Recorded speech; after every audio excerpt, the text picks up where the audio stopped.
Guys, nandito tayo ngayon sa Barangay Sinaliw, Alfonso, Cavite.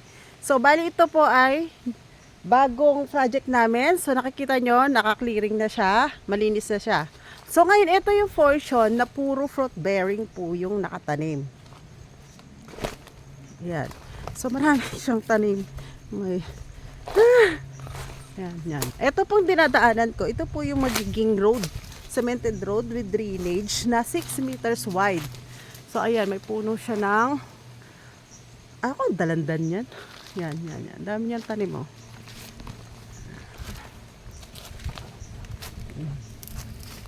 May ilog po tayo dito doon sa dulo pa. Simula dito sa kinatatayuan ko, mga 4 na lote pa, and then isment bago po yung ilog.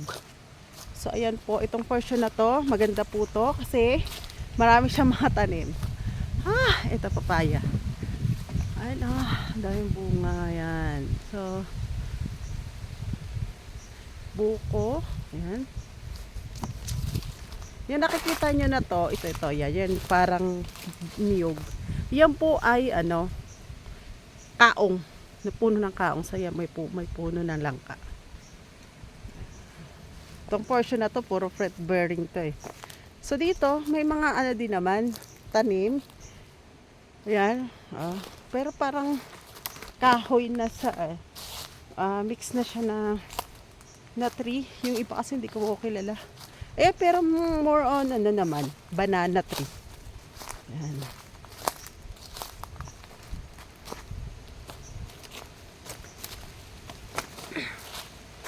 Doon po sa Barangay Road po tayo, yung pinaka-ating right of way po dyan, ay nasa 8 meters wide po, cemented road with drainage.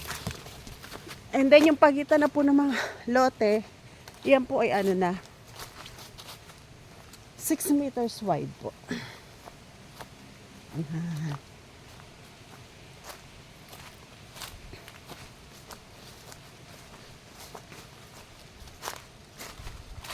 Hoy! Ayan po. Ayan, so, daming mga tanim. Clearing na siya, malinis na. So, yung mga lote dito,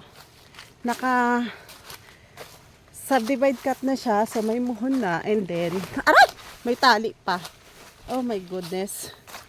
Ayan, ganyan po ang trabaho ng vlogger.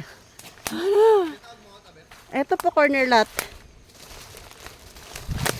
Akala ko kasi naligaw ka na. Ayan. So, ito yung kalsada.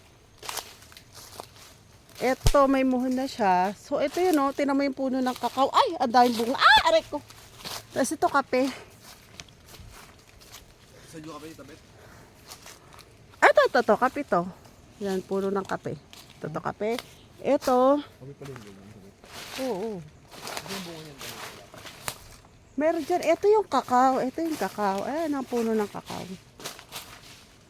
Ayan, tinan nyo, oh. Kaso to, madadaanan ng kalsada. Puputulin yun siya. Yung mga madadaanan ng kalsada, puputulin. So, dito, may tanim pang kalabasa. Dito tayo tatawid sa kabila. Kasi, harvestin muna yung puno na yan. Yung mga kalabasa na yan. Ayan, ang daming puno ng kakao.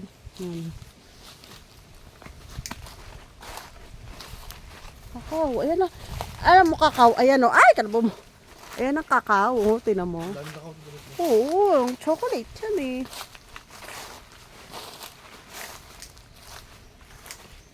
Ito, lote ito eh. Kakao. Ito, kawayan. May puno rin ng kawayan. Patag naman siya.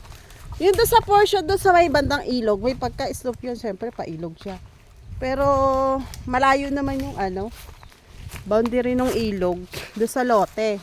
Kasi pag ilog, mga nasa 20 to 25 meters yung niyan, layo. Depende doon sa lambot ng lupa. Syempre kailan habulin mo yun. Doon ka sa lupa na hindi siya malambot.